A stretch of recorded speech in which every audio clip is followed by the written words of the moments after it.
17 के पहले गरीब का राशन समाजवादी पार्टी के गुंडे हजम कर जाते थे।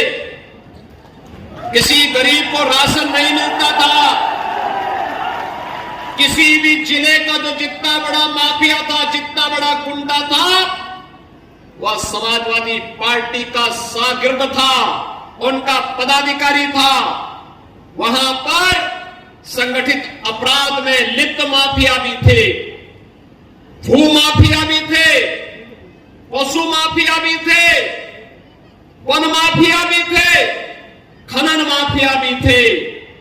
एक एक कोई भी माफिया किसी भी क्षेत्र का होगा, वह समाजवादी पार्टी से प्रदेश के अंदर जुड़ा हुआ था। और परिणाम क्या था?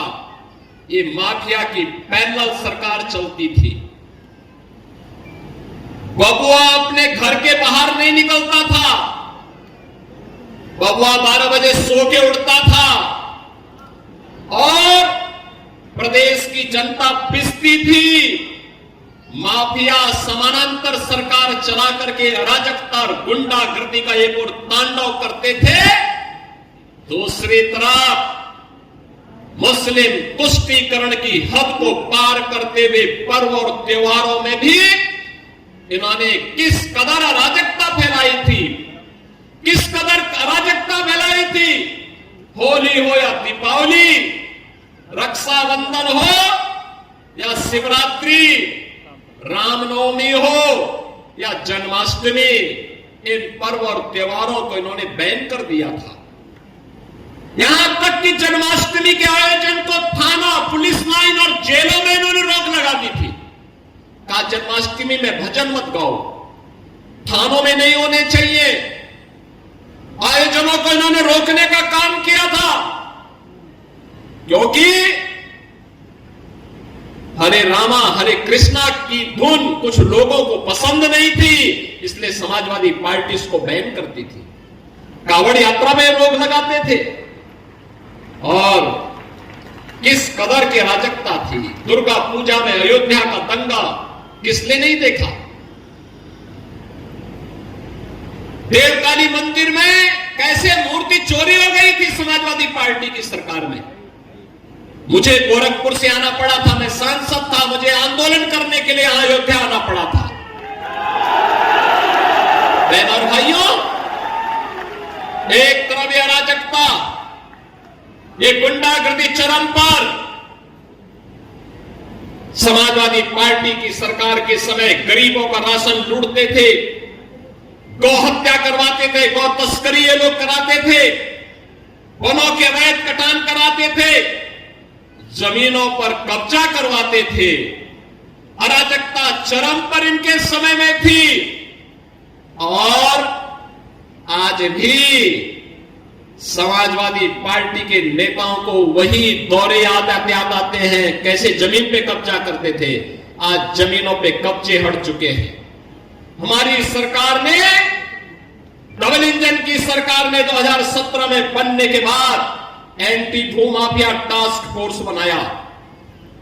समाजवादी पार्टी के भू माफिया और गुंडा ने जो जमीनें कब्जा की थी, 64,000 हेक्टेयर लैंड को इनके कब्जे से मुक्त कराया।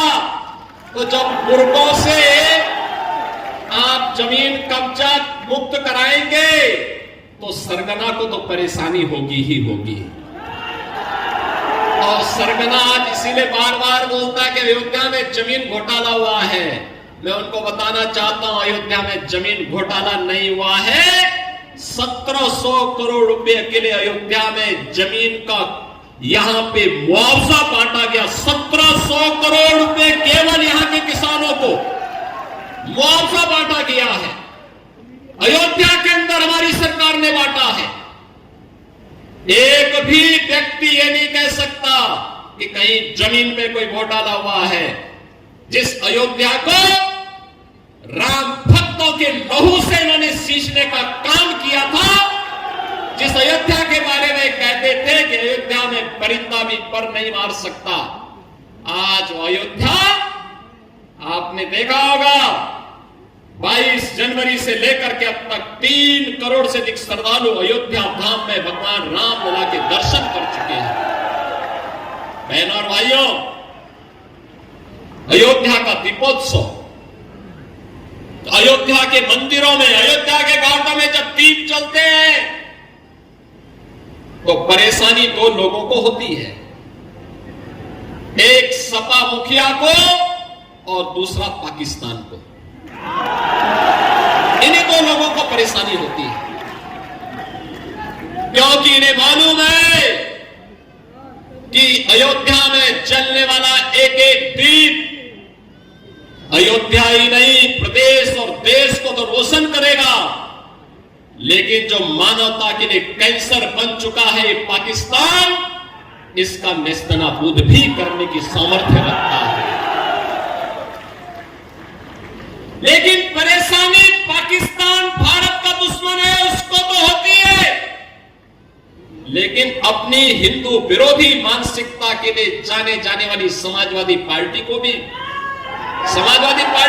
परेशानी होने लगती है, क्योंकि अंधेरे में रहने के अभ्यस्त है, डकैती डालते हैं तो अंधेरा इनको चाहिए, इसलिए इन्होंने सर्वत्र यही काम किया है। बहनों और भाइयों, अगर अयोध्या के विकास के बारे में आप देखेंगे, जिस अयोध्या को इन्होंने बिजली से वंचित किया था, जिस अयोध्या को इन्होंने विकास से वंचित किया था, आज उस अयोध्या में डबल इंजन की भारतीय जनता पार्टी सरकार ने